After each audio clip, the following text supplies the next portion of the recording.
So before the brutal murder of this lady occurred, the lady was suffering from depression.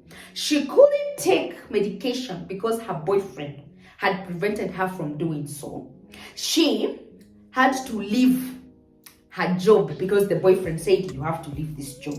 Not only that, the boyfriend made sure that she was isolated from relatives and friends, and she had to ask for permission if she wanted to ever go and maybe visit the family members or friends or whatever. The boyfriend had to mandate it.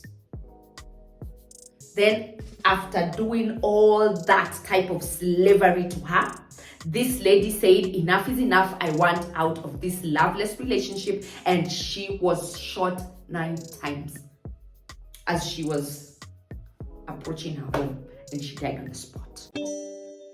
Here we go. Sari Podcast, Brewing Entertainment Henny. What's up? What's poppin'? Rebecca Rita. Welcome back to your ultimate favorite gossip and pop culture hangout spot, the podcast. Smash the subscribe button, hit notification bell. I'm gonna reach you because my name, and you're welcome to come and brew this Henny with us.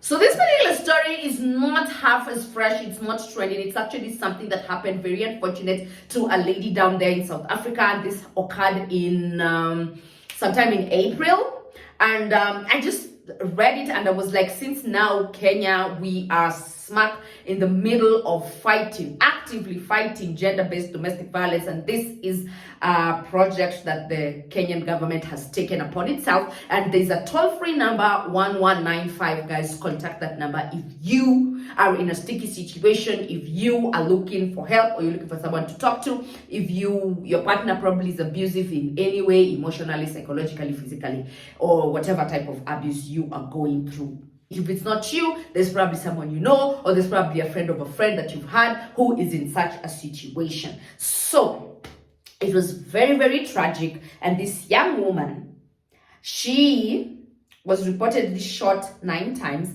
but the sister reported that her sister, who was Sinkwa Namhala Mtwa, was gunned down on her driveway of her home in Umtata, South Africa. So the sister says that, the prime suspect in this murder, or in the murder of her sister, was the boyfriend, Major Mfasana Behuzulu. So the sister says that why she is super convinced that this man had something to do with anything, or had something to do with that murder, that brutal murder of the sister, is because the sister was in a loveless relationship with that character. And other than that, she was constantly being abused emotionally, physically, financially. And the boyfriend of the deceased made her quit her job, isolated her from her relatives, and she had to ask for permission to do anything from her so-called boyfriend.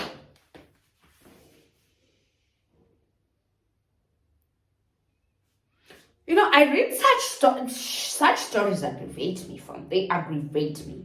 Reportedly suffering from serious depression, but couldn't take medication because her boyfriend prevented her from doing so.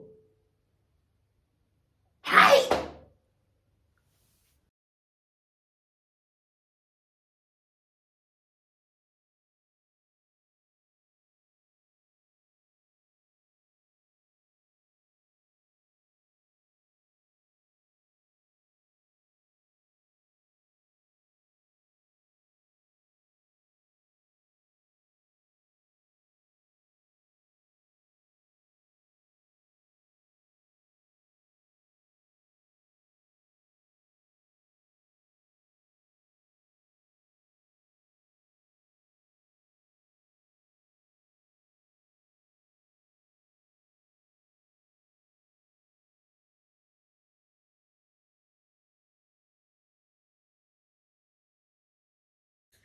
And then you know what? Let me tell you something. This is the thing that most of us argue, and we always put up front, and we say, if you have a boyfriend can never do this to me, it's rather my husband. It's like we always permit, like even we've had cases of women come out and say, my husband or let's say my boyfriend hits me. You'd hear women say, anakuchapa na hata hajakuoa. It's like we say, once you get into a marriage setup, and this man decides to raise his hands and decides to hit you for one reason or the other, it is okay, or it is somewhat, people somewhat understand that that is what is supposed to happen. But at some point, it is not that. Like, honestly speaking, it's not that. But people don't see that. People don't see that. Abuse is abuse. And, let me tell you, if you've ever been a victim of abuse, just, comment down below and maybe help me understand or help me grasp why it's so hard for us or for anyone who is in an abusive situation to leave. Like, you keep making excuses, you keep saying, people tell you this is not good, this is toxic, like from the get-go, but the strength to leave. I don't know why, because I think from us outside looking in, we will always be the first people to champion and to tell you, don't be that person who just takes nonsense from people. If someone ever raises their hand at me, I am bailing. And then when even those your very strong friends who seem very affirmed, once they find themselves in this situation, it's usually not as easy as it sounds. Like that thing of where you tell someone, just leave this person, it's not good for you. They don't leave. People keep staying and they stay until someone convinces themselves that they actually do want to leave. So it's usually very tricky. So it's such a confusing space.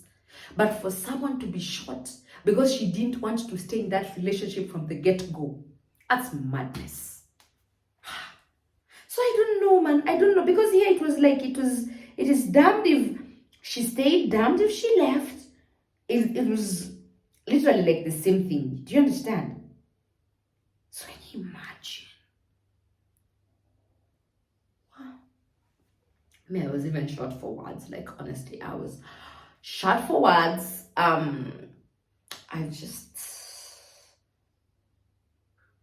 Yeah. But then if you're in Kenya and maybe you're going through that type of situation, please do not hesitate to contact that toll line 1195 and just get help. So let me know what your thoughts are on this whole issue of gender-based domestic violence. Of course, paging it with this particular story and many other stories. That if you have your own story to share, feel free and maybe just leave your comment in the comment section down below.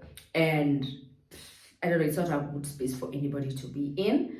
Yeah, so leave your comment down below. So yeah, thanks for watching, guys, and I will definitely see you again in the next brew. Subscribe, share, video thumbs up, and yeah, see you again in the next brew. Bye.